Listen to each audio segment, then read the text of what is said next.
আসসালামু আলাইকুম।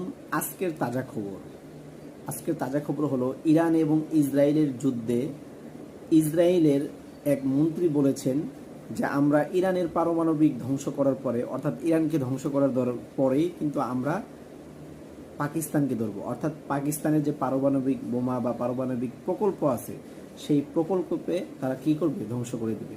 প্রিয় বন্ধুগণ, আমি আপনাদেরকে বলবো যে এটা ইসরায়েলের ধ্বংস হওয়ার শেষ সীমায় পৌঁছে গেছে।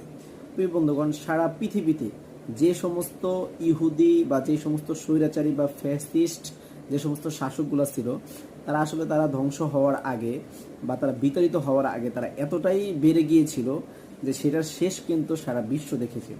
এই জন্য আমি যেটা গবেষণা করে দেখেছি সেটা হচ্ছে ইসরায়েলের শেষ সময় এসে পড়েছে। এটা হচ্ছে ইসরায়েলের শেষ সময়। আরেকটা গবেষণা থেকে দেখা গেছে যে ৮০ বছর পর পর ইহুদিদের একটা পতন হয়, আর সেই পতনটাই নাকি ২৬ তারিখ, অর্থাৎ ২৬ সালে এই জিনিসটা হয়ে থাকে।